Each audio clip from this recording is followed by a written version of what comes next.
Hi friends, வணக்கம். Welcome back to my channel. இந்த வீடியோவில் பார்த்தீங்கன்னா ஒரு Godrej single door fridge freezer மாற்றி கேஸ் சார்ஜ் பண்ணுறதான வீடியோவில் பார்க்க போகிறோம். இப்போ நம்ம பார்க்குறது பார்த்தீங்கன்னா ஒரு old model Godrej single door fridge. So freezer பாருங்கள், step type freezer box. So இதில் கஸ்டமர் என்ன பண்ணிட்டாங்கன்னா ஓவர் ஃபாஸ்ட் ஆகுதுன்னு சொல்லி கத்தி வச்சு ஐஸை எடுத்திருக்காங்க. ஸோ ஃப்ரீசர் பாக்ஸ் வந்து ஓட்டையாயிடுச்சுங்க. ஸோ இதுவே ஆல்ரெடி ரீஒர்க் பண்ண ஃப்ரிட்ஜ் தான். கம்ப்ரஸர் பார்த்தீங்கன்னா சாம்சங் கம்ப்ரஸர் ஆல்ரெடி வந்து சேஞ்ச் பண்ணியிருக்காங்க. ஆக்சுவல் பார்த்தீங்கன்னா கோத்ரேஜ் ஃப்ரிட்ஜ் கம்ப்ரஸர் பார்த்தீங்கன்னா R600 தான் வரும். பட் இதில் சாம்சங் மாற்றிட்டதுனால 134A கேஸ் சார்ஜ் பண்ணியிருக்காங்க. ஸோ பார்த்தீங்கன்னா தெரியும், இந்த இடத்துல வந்து ஓட்டை போட்டது இல்லாமல் ஃப்ரிட்ஜை வந்து ஒரு 2 நாளைக்கு தொடர்ந்து கண்டினியூஸாக ரன் பண்ணியிருக்காங்க. ஆயில் எல்லாமே வெளில வந்துருச்சு. ஸோ அது இல்லாமல் வாட்டரும் கம்ப்ரஸரில் கண்டிப்பாக உள்ளே இறங்கியிருக்கும். ஸோ இப்போ நம்ம எல்லாமே ரெடி பண்ண போகிறோம். ஃபஸ்ட்டு வந்து ஃப்ரீசர் பாக்ஸை ரிமூவ் பண்ணி எடுக்க போகிறோங்க. ஸோ இதே மாடல் ஃப்ரீசர் பாக்ஸ் வந்து மார்க்கெட்டில் அவைலபிளாக இருக்கா என்னன்னு பார்த்து வாங்கிட்டு வரணும். ஸோ அதனால் ஃபஸ்ட்டு கேப்லரி ரிமூவ் பண்ணியாச்சு. அண்ட் அடுத்து பார்த்திங்கன்னா அந்த சக்ஷன் டியூப்பை கட் பண்ணிகிட்ருக்கோம். ஸோ இது பழசு ரெடி பண்ணுறப்ப சக்ஷன் டியூப் வந்து இப்படி கொண்டு வந்திருக்காங்க, என்ன ரீசன் தெரியல. ஸோ இப்போ வந்து ஃப்ரீசர் பாக்ஸை வந்து வெளில ரிமூவ் பண்ண போகிறோம். மேலே வந்து 10mm போல்ட் இருக்குங்க. ஸோ அதுதான் ரிமூவ் பண்ணுற மாதிரி இருக்கும். ஸோ டீ ஸ்பேனர் போட்டு ரிமூவ் பண்ணியாச்சு. இப்போ வந்து ஃப்ரீசர் பாக்ஸை வெளில எடுத்துகிட்ருக்கேன். ஸோ கிளிப்பு வந்து ஆஸ் யூஷுவல் லென்த் அதிகமாக இருக்கிறதுனால எல்லாமே ஃபாஸ்ட் ஃபார்வர்டில் தான் இருக்கும். ஸோ இப்போ நம்ம கம்ப்ரஸரை ஃபுல்லாக ரிமூவ் பண்ணி கம்ப்ரஸரில் இருக்க ஆயிலெலாம் ட்ரைன் பண்ணிட்டு புது ஆயில் சேஞ்ச் பண்ண போகிறோம். பிகாஸ் கஸ்டமர் வந்து சொல்லிட்டாங்க, ஃப்ரிட்ஜ் வந்து 2 நாளாக ஓடிச்சு, கூலிங் இல்லாமல் சுத்தமாக கூலிங் இல்லாமல் ஓடிட்டு இருந்ததுன்னு சொன்னாங்க. ஸோ அதனால் கண்டிப்பாக கம்ப்ரஸர்லேயும் கண்டென்சர் காயிலையும் தண்ணி ஏறி இருக்கும். அண்ட் அது மட்டும் இல்லாமல் வாட்டர் ஆயில் மிக்ஸ் ஆகிருக்கும். ஸோ அதனால் இதில் இருக்க ஆயிலெலாம் ட்ரைன் பண்ணிட்டு ஃப்ளஷிங் பண்ணிட்டு புதுசாக நம்ம ஆயில் சேஞ்ச் பண்ண போகிறோங்க. அண்ட் கண்டென்சரையும் ஃப்ளஷிங் பண்ண போகிறோம். ஸோ ஆயில் ட்ரைன் பண்ணுறதுக்கு பின் வால்வில் இருக்க பின்னை ரிமூவ் பண்ணிட்டு சக்ஷன் லைன் வழியாக ஆயில் ட்ரைன் பண்ண போகிறோங்க. ஸோ கம்ப்ரஸரை கவுக்க போகிறோம். ஸோ இது பார்த்திங்கன்னா கம்ப்ரஸர் ஆயில் வெளில எடுக்கிறது வந்து சக்ஷன் லைன் வழியாக தான் வெளில எடுக்க முடியும். டிஸ்சார்ஜில் வெளில வராது. ஸோ டிஸ்சார்ஜில் ஒன்லி கம்ப்ரஸர் ரன் ஆச்சுன்னா மட்டும்தான் வரும். ஸோ ஃபுல்லாக ட்ரைன் பண்ணிட்டுருக்கோம். இது எவ்வளோ அளவு இருக்குதுன்னு சொல்லி எனக்கும் தெரியாது. அதனால் வந்து ஒரு பாட்டிலில் வந்து ட்ரைன் பண்ணியிருக்கேங்க. பிகாஸ் இதுவும் எக்ஸாக்டாக நம்மளால் கண்டுபிடிக்க முடியாது. ஏன்னா ஆயில் வந்து நிறைய வெளில போயிருக்கு. அது இல்லாமல் வாட்டரும் வந்து கம்ப்ரஸருக்குள்ளே இறங்கியிருக்கும். ஸோ அதனால் வந்து அப்ராக்சிமேட்டாக ஒரு லெவல் பார்த்துட்டு, பழைய லெவல் பார்த்துட்டு அதுலேருந்து கொஞ்சம் அதிகமாக ஊற்றி தான் ஃபில் பண்ணலான்னு இருக்கேன். நம்ம இது வந்து 134Aக்கு உள்ள கம்ப்ரஸரு, அதனால் அதுக்கு ரிலேட்டடான ஆயில் வந்து நம்ம இப்போ பர்ச்சேஸ் பண்ணியிருக்கோம். ஸோ இதே அளவு ஆயில், இதை விட கொஞ்சம் அதிகமான ஆயில் வந்து நம்ம இதில் ஃபில் பண்ண போகிறோம் கம்ப்ரஸரில். அதுக்கு முன்னாடி வந்து கம்ப்ரஸரில் புது ஆயில் கொஞ்சம் விட்டு ஃபில் பண்ணிவிட்டு ஃப்ளஷிங் பண்ணி திரும்ப அதை க்ளீன் பண்ணிடலாம் அப்படின்னு சொல்லிட்டு கொஞ்சம் ஆயில் விட்டுருக்கேன். ஸோ அடுத்து வந்து கம்ப்ரஸர் நல்லா சேக் பண்ணி இருக்க ஆயில் ஃபுல்லாகவே ட்ரைன் பண்ணுறாங்க. ஃபுல்லாகவே ட்ரைன் பண்ணியாச்சு. நெக்ஸ்ட் வந்து புது ஆயில் அதே அளவு ஊற்றுறோங்க. ஸோ அதை விட கொஞ்சம் எக்ஸஸாக ஊற்ற போகிறேன். ஆக்சுவலாக இருந்தது பழைய அளவு. இப்போ பார்த்திங்கன்னா எக்ஸ்ட்ரா ஒரு 20 ml 30 ml வந்து எக்ஸ்ட்ரா ஆட் பண்ணியிருக்கோம். அப்ராக்சிமேட்டாக பார்த்திங்கன்னா ஒரு 100 to 120 ml இருக்குங்க. ஸோ இப்போ அதை வந்து சிரஞ்ச் வச்சு தான் ஃபில் பண்ணிகிட்ருக்கேன். ஸோ இது ஒரு 2-3 மெத்தட் இருக்குது. பட் இது கொஞ்சம் ஈஸி சிரஞ்ச் வச்சு ஃபில் பண்ணுறது கம்ப்ரஸரில். அதே சக்ஷன் லைனில் திரும்ப வந்து ஃபில் பண்ணிகிட்ருக்கேன் ஃபுல்லாகவே. ஸோ அப்ராக்சிமேட்டாக என்னோடய கெஸ்ஸிங் வந்து ஒரு 100 ml இருக்குங்க. ஸோ அந்தளவுக்கு தான் ஃபில் பண்ணியிருக்கேன். அண்ட் இப்போ பின் வால் பார்த்திங்கன்னா வேறு இடத்துல போடுறோங்க. கம்ப்ரஸரில் பார்த்திங்கன்னா லெஃப்ட் சைடு போட்டிருந்தாங்க, இப்போ வந்து நம்ம ரைட் சைடு போடுறோம். ஸோ இது வந்து சர்வீஸ் போட்டால் யூஸ் பண்ண போகிறோம். அண்ட் லெஃப்ட் சைடு பார்த்திங்கன்னா சக்ஷன் வால்வாக யூஸ் பண்ண போகிறோம். ஒரு சில கம்ப்ரஸரில் பார்த்திங்கன்னா சக்ஷன் போட்டு வந்து மென்ஷன் பண்ணியிருப்பாங்க ஸ்டிக்கர்லேயே. ஸோ இதில் வந்து மென்ஷன் பண்ணல, அதனால் 2ல் எது வேணால் நம்ம யூஸ் பண்ணிக்கலாம். அடுத்து வந்து அதே டைப்பில் புது ஃப்ரீசர் பாக்ஸ் வந்து வாங்கியாச்சுங்க. ஸோ அது ஓல்டு மாடலாக இருக்கும், ஸ்டெப் டைப் கிடைக்கல. அதே சைஸில் வந்து புது மாடல் ஃப்ரீசர் பாக்ஸ் நமக்கு அவைலபிளாக இருந்துச்சு மார்க்கெட்டில். ஸோ அதனால் அதே சைஸில் உள்ள புது மாடல் ஃப்ரீசர் பாக்ஸை வாங்கியாச்சு. ஸோ ஸ்டெப் டைப் இல்லாதனால இதுக்கு டோரு எல்லாமே வந்து புதுசாக தாங்க, இதோட செட்டாக தான் வாங்குற மாதிரி இருந்தது. ஸோ அதனால் அதையும் சேர்த்து தான் நம்ம சேஞ்ச் பண்ண போகிறோம். பார்த்திங்கன்னா தெரியும், இது வந்து பேனலு. ஸோ அது வந்து ஸ்டெப் டைப்பில் இருக்கிறதுனால அதோட பேனல் வேறு மாதிரி. ஆல்ரெடி அது இல்லாமல் அந்த பேனல் வந்து டேமேஜ் ஆகிருந்ததுங்க.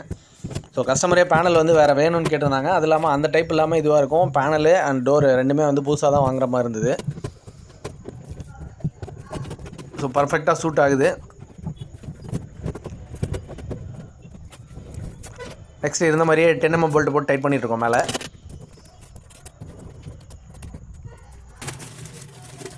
ஸோ இது வந்து புது டோருங்க. கிளாஸ் டோர் கொடுத்துருக்காங்க, நல்லா இருக்குது பார்க்குறதுக்கு. அண்ட் இப்போ ஃப்ரீசர் பார்த்திங்கன்னா பாடியில் பர்ஃபெக்டாக ஃபிக்ஸ் பண்ணியாச்சுங்க. அண்ட் வெளியில் வர சக்ஷன் அண்ட் கேப்லர் டியூப்பை வந்து அலைன் பண்ணிகிட்ருக்கேன். ஸோ கம்ப்ரஸர் ஃபிட் பண்ணுறப்ப கரெக்டாக அதுக்கு சூட் ஆகிற மாதிரி பெண்ட் பண்ணிகிட்ருக்கோம். ஸோ இதில் வந்து முக்கால்வாசி அலுமினியம் டியூப் வருங்க செக்ஷன் பைப்பில்.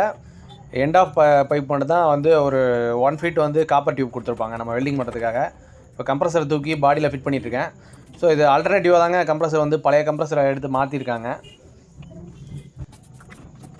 ஸோ அதனால் வந்து சின்ன நட்டு போல்ட் போட்டு தான் கம்ப்ரஸர் பாடியை வந்து ஃபிக்ஸ் பண்ணியிருக்காங்க. ஸோ அதே மாதிரியே பழையபடி ஃபிக்ஸ் பண்ணி வச்சுருந்த மாதிரியே. இப்போ ஒரே ஒரு சேஞ்சஸ் என்ன பண்ணியிருக்கோன்னா, பின்வால் வந்து ரைட் சைடு போட்டாங்க. லெஃப்ட் சைடு வந்து செக்ஷன் லைனாக யூஸ் பண்ண போகிறோம். அண்ட் அடுத்து பார்த்திங்கன்னா டிஸ்சார்ஜ் போர்ட்டில் கண்டென்சர் காயில் கனெக்ட் பண்ணி வெல்டிங் பண்ணிட்டுருக்காங்க. ஸோ இது வந்து copper to steel pipe. So அதனால் ஃப்ளக்ஸ் யூஸ் பண்ணி தான் வெல்டிங் பண்ணிகிட்ருக்கோம். ஆக்சுவலி இந்த மாதிரி ஃப்ரீசர் டேமேஜ் ஆகி ஆயில் வந்து ரொம்ப வெளில போயிருந்துச்சு, வாட்டர் மிக்ஸ் ஆகிருந்ததுன்னா முடிஞ்ச அளவு இந்த கண்டென்சர் காயில் வந்து புதுசாக போட்டுக்கிறது பெட்டருங்க. ஸோ கண்டென்சர் காயில் பார்த்திங்கன்னா ஃபுல்லாகவே உள்ளே இங்கே வந்து ஆயில் தான் இருக்குது, ரொம்ப ஆயில் இருக்குது. ஸோ வெல்டிங் வந்து ப்ராப்பராக பண்ணியாச்சு, லீக் எதுவும் இல்லை. நெக்ஸ்ட் பார்த்திங்கன்னா இந்த கம்ப்ரஸரை வச்சே ஃப்ளஷிங் பண்ண போகிறோங்க. ஸோ கம்ப்ரஸரோட செக்ஷன் லைனில் வந்து கிளாத் சுற்றியாச்சு, டஸ்ட் உள்ளே போகக்கூடாதுங்கிறதுக்காக. அடுத்து கம்ப்ரஸர் ரன் பண்ணி தான் இந்த கண்டென்சர் காயில் வந்து நம்ம இப்போ ஃப்ளஷிங் பண்ண போகிறோம். ஸோ ஜஸ்ட் ஏர் ஃப்ளஷிங் தான். ஸோ இது வந்து ப்ராப்பராக பண்ணணுன்னா கண்டென்சர் காயில் வந்து வெளில எடுத்து தனியாக சிடிசி போட்டு தான் ஃப்ளஷிங் பண்ணியிருக்கணும். பட் நான் இதில் ஒன்றும் இல்லைன்னு நினச்சிட்டு அப்படியே வெல்டிங் பண்ணிட்டேன். அடுத்து பார்த்திங்கன்னா தெரியும், உள்ளே வந்து வாட்டர் ஆயில் மிக்ஸ் ஆகி ஒரு மாதிரி வந்து ஒரு கெமிக்கல் ஃபார்மேஷனில் வருதுங்க நிறைய. ஸோ இது எல்லாத்தையுமே ஃபுல்லாக ஃப்ளஷிங் பண்ணி எடுத்துகிட்டு அதுக்கப்புறம் தான் நம்ம இப்போ ட்ரையரை ஃபிக்ஸ் பண்ண போகிறோம். ஸோ கிட்டத்தட்ட இது ஃபுல்லாக வெளில எடுத்து நார்மல் ஏர் வரதுக்கு எனக்கு கிட்டத்தட்ட 45 மினிட்ஸ் ஆகிடுச்சிங்க. ஸோ அதுக்கப்புறம் தான் நார்மல் ஏர் வந்துச்சு. அதுக்கப்புறம் தான் வந்து இப்போ நம்ம ட்ரையரை வந்து வெல்டிங் பண்ண போகிறோம். ஸோ இந்த மாதிரி சுச்சுவேஷனில் வந்து முடிஞ்ச அளவு புது கண்டென்சர் காயில் போட்டுக்கிறது பெட்டருங்க. ஸோ இது மாதிரி எனக்கு ஏற்கனவே இதே இன்சிடென்ட் நடந்திருக்கு. இந்த மாதிரி இதில் வந்து ஒழுங்காக ப்ராப்பராக வந்து ஃப்ளஷிங் பண்ணாமல் கம்ப்ரஸர் வந்து ஃபால்ட் ஆகிருக்கு. வேலை செஞ்சு முடித்து 2வது நாள் வந்து கம்ப்ரஸர் ரன் ஆகிட்டு இருக்கப்போ திரும்ப வந்து உள்ளே இருக்க ஆயில் அண்ட் வாட்டர் வந்து கம்ப்ரஸரில் ஏறி கம்ப்ரஸர் வந்து மெக்கானிக்கலாக ஜாம் ஆயிடுச்சுங்க. ஸோ வைண்டிங்லாம் எந்த பிரச்சனையும் இல்லை, பட் ஜாம் ஆயிடுச்சு. அதுக்கப்புறம் வந்து கம்ப்ரஸர் கஸ்டமருக்கு மாற்றுற மாதிரி ஆயிடுச்சு. ஸோ அதனால் ரிஸ்க் எடுக்க தேவையில்லை. இந்த மாதிரி ஒர்க் பார்க்குறப்ப நல்ல தண்ணி ஏறி இருக்குது, ஆயில் வந்து வெளில போயிருக்கு அப்படின்னா முடிஞ்ச அளவு கண்டென்சர் காயில் புதுசாக போட்டுக்குங்க, அதான் பெட்ரு. ஸோ இப்போ ட்ரையர் வந்து வெல்டிங் பண்ணியாச்சு. நெக்ஸ்ட் பார்த்திங்கன்னா இந்த செக்ஷன் பைப் இருக்குது. அண்ட் அது இல்லாமல் பார்த்திங்கன்னா கேப்லரி வந்து ட்ரையரோட எண்டில் வெல்டிங் பண்ணுற மாதிரி இருக்கும். நெக்ஸ்ட் வந்து செக்ஷன் பைப் வந்து வெல்டிங் பண்ணுறதுக்கான ப்ரிப்பேர் பண்ணிட்டுருக்காங்க. ஸோ இது பார்த்திங்கன்னா அலுமினியம் டு காப்பர் இந்த இடத்துல வந்து ஜாயிண்ட் இருக்குங்க. ஸோ நம்ம ஓவராக ஹீட் பண்ணுறப்போ அந்த இடம் வந்து மெல்ட் ஆகிறதுக்கு நிறைய வாய்ப்பு இருக்குது. அதனால் வந்து வெட் கிளாத் சுற்றிட்டுருக்கேன். ஸோ இதுக்கப்புறம் தான் நம்ம இப்போ இதை ஹீட் பண்ணி வந்து வெல்டிங் பண்ண போகிறோம்.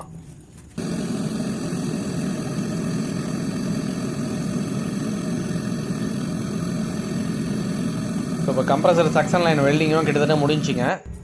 நெக்ஸ்ட் வந்து இந்த ட்ரையர் டு கேப்லரி கனெக்ட் பண்ணுறது தாங்க இருக்குது. ஸோ இப்போ கேப்லரி வந்து கொஞ்சம் கட் பண்ணிட்டேன். இது வந்து கேப்லரி கட்ரு, இது கண்டிப்பாக இருக்கணும் நம்ம கையில். அப்போ தான் வந்து ஸ்லைஸ் பண்ணி கரெக்டாக வெட்ட முடியும். ஹோல் வந்து டேமேஜ் ஆகாமல், ஹோல் நசுங்காமல் கரெக்டாக வெல்டிங் பண்ண முடியும், கட் பண்ண முடியும். ஸோ இப்போ ப்ராப்பராக கட் பண்ணி நெக்ஸ்ட் பார்த்திங்கன்னா ட்ரையரோட எண்டில் வந்து இந்த கேப்லரி வச்சு வெல்டிங் பண்ணியாச்சு. ஸோ வெல்டிங் ஒர்க்கு ஃபுல்லாகவே கம்ப்ளீட் ஆகிடுச்சிங்க. இனிமேல் வந்து வேக்யூம் பண்ணி கேஸ் சார்ஜ் பண்ணுறது தான் வேலை. ஸோ இந்த மாதிரி ஆயில் வந்து ஃபுல்லாகவே ஃப்ளஷிங் பண்ணதுக்கப்புறமும் பார்த்திங்கன்னா இந்த வேக்யூம்ங்கிறது ரொம்ப இம்பார்ட்டன்ட்ங்க. எக்ஸஸாக ஏதாவது இன்னும் வாட்டர் இதெல்லாம் இருந்துச்சுன்னா வேக்யூம் வந்து ப்ராப்பராக ஒரு 30 to 40 மினிட்ஸ் பக்கம் மினிமம் போடுற மாதிரி இருக்கும். ஃபுல் வேக்யூம் போட்டோம் அப்படின்னா எக்ஸஸாக இருக்க வாட்டர் கூட கொஞ்சம் வெளில வரதுக்கு நிறைய வாய்ப்பு இருக்குது. ஸோ அதனால் வேக்யூம் வந்து கண்டிப்பாக மஸ்ட்டுங்க. வேக்யூம் பண்ணியே ஆகணும், அதுவும் ப்ராப்பராக வேக்யூம் பண்ணோம். ஸோ நான் ஏன்ட்டு இருக்கிறது சிங்கிள் ஸ்டேஜ் தான். டபுள் ஸ்டேஜ் இருந்துச்சுன்னா கொஞ்சம் குயிக் வேக்யூம் நடக்குங்க, நல்லா டீப் வேக்யூம் பண்ணலாம். ஸோ நான் சிங்கிள் ஸ்டேஜ் தான் வச்சுருக்கேன். அதனால் வந்து கிட்டத்தட்ட நான் சம்டைம்ஸ் பார்த்திங்கன்னா இந்த இதெல்லாம் பார்த்திங்கன்னா வாட்டர் நம்ம பார்த்தாச்சு கண்டென்சரில். ஸோ அதனால் வந்து 1 hour பக்கம் வேக்யூம் போட்டேங்க. நெக்ஸ்ட் பார்த்திங்கன்னா கொஞ்சம் நேரம் ஹோல்ட் பண்ணி பார்த்தாச்சு. ஸோ மூவ் ஆகலை, 30 inches ஆஃப் ஹெஜ்ஜிலே தான் இருக்குது. ஸோ அதனால் வந்து அடுத்து கேஸ் சார்ஜிங் ப்ரொசீஜரை ஸ்டார்ட் பண்ணியாச்சுங்க. இது வந்து R134A. ஸோ இந்த கேஸ் தான் நம்ம இப்போ சார்ஜ் பண்ண போகிறோம். ஆக்சுவல் இந்த ஃப்ரிட்ஜோட ஸ்பெசிஃபிகேஷன் படி R600A சார்ஜ் பண்ணோம். பட் கம்ப்ரஸர் நம்ம சேஞ்ச் பண்ணதுனால கம்ப்ரஸரை மீன் பண்ணி தான் பேஸ் பண்ணி தான் வந்து நம்ம கேஸ் சார்ஜ் பண்ணுற மாதிரி இருக்கும். ஸோ எந்த கம்ப்ரஸருக்கு எந்த கேஸ் அப்படிங்கிறது ஸ்டிக்கரில் மென்ஷன் பண்ணியிருப்பாங்க கம்ப்ரஸரில். ஸோ அதை பார்த்து தான் நம்ம சார்ஜ் பண்ணுற மாதிரி இருக்கும். இது வந்து சாம்சங்கு. ஸோ 134A கேஸ் தான் இந்த கம்ப்ரஸருக்கு சூட்டபுளான கேஸு. அதனால் வந்து 134A கேஸ் வந்து சார்ஜ் பண்ணுறோம். ஸோ இப்போ வந்து கம்ப்ரஸர் ஆஃப் கண்டிஷனில் இருக்குது. கொஞ்சமாக சார்ஜ் பண்ணிவிட்டு அடுத்து கம்ப்ரஸர் ஆன் பண்ணிட்டோம். ஸோ பார்த்திங்கன்னா தெரியும், இதுக்கப்புறம் வந்து கம்ப்ரஸர் ஆன் ஆகிறப்ப திரும்ப 0 கீழே போகும்.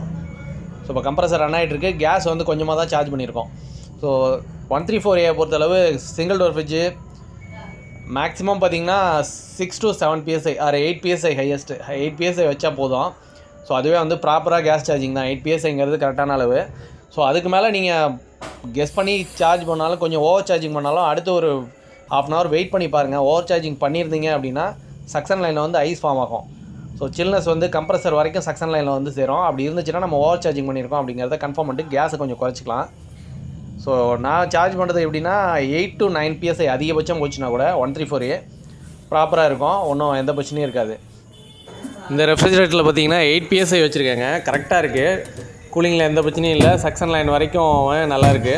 ஸோ ஃப்ரீசர் வந்து நல்லாவே ஃப்ராஸ்ட் ஆகிற மாதிரி நல்ல கூலிங்லாம் வருது. கேஸ் சர்க்குலேஷன் இருக்கிறது உங்களுக்கு சவுண்ட் கேட்கும்னு நினைக்கிறேன். ஸோ மேலே பாருங்கள் ஃப்ராஸ்ட் ஃபார்ம் ஆகுது.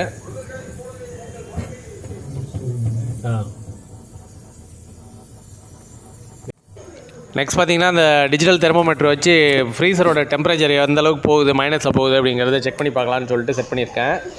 புதுசாக கற்றுக்கிறவங்க வந்து இந்த வீடியோ மட்டும் ஃபாலோ பண்ணி எல்லாமே பண்ணணும்னு நினைக்காதீங்க. ஸோ என்கிட்டையும் வந்து நிறைய தவறு இருக்கலாம். எனக்கு வந்து இது ரிசல்ட் நல்லாயிருக்கு, கூலிங்லாம் வந்துச்சு, அந்த பிரச்சனையும் இல்லை, கஸ்டமர்கிட்ட பைசாவும் வாங்கியாச்சு. பட் இதுலேயும் சின்ன சின்ன மிஸ்டேக்ஸ் இருக்குது, ப்ராப்பராக பண்ணாமல் நிறைய வேலையெல்லாம் இருக்குது. ஃப்ளஷிங்லாம் வந்து ப்ராப்பராக பண்ணணும், நைட்ரஜன் வச்சு தான் பண்ணணும். பட் அப்படிலாம் இதுக்கு இங்கே வந்து வசதி பத்தாது. நான் ரூரல்லேருந்து பண்ணிகிட்ருக்கேன். ஸோ அதனால் என்னை மட்டும் ஃபாலோ பண்ணாமல் நிறைய வீடியோஸ் பார்த்து எடுத்துங்க, நோட்ஸ் எடுத்துகிட்டு அதுக்கு தந்தாப்பில் பண்ணுற மாதிரி பாருங்கள். சேஃபாக பண்ணுங்கள். ஸோ கூலிங் வந்து நல்லாவே வர ஆரம்பிச்சிருச்சிங்க. ஸோ இப்போ டெம்பரேச்சர் வந்து கிட்டத்தட்ட -6க்கு போயிடுச்சு. ஸோ -15 வரைக்கும் போகும், 15 to 20 வரைக்கும் கூட போகும். ஸோ ஜஸ்ட் இது வந்து ஒரு 15 மினிட்ஸில் வச்சது -6 டிகிரி ரீச் ஆகுது. ஸோ ஓகே ஃப்ரெண்ட்ஸ், கூலிங்லாம் நல்லா வருது. பார்த்தீங்கன்னா தெரியும், ஃப்ராஸ்ட் கண்ணாடி வரைக்குமே ஃபார்ம் ஆகிருக்கிறது நல்லாவே தெரியும். ஃப்ரிட்ஜ் நல்லாவே ஒர்க் ஆக ஆரம்பிச்சிருச்சு. ஓகே ஃப்ரெண்ட்ஸ், இந்த வீடியோ உங்களுக்கு யூஸ்ஃபுல்லாக இருக்கும்னு நினைக்கிறேன். அடுத்து ஒரு நல்ல வீடியோவில் பார்ப்போம். தேங்க்யூ.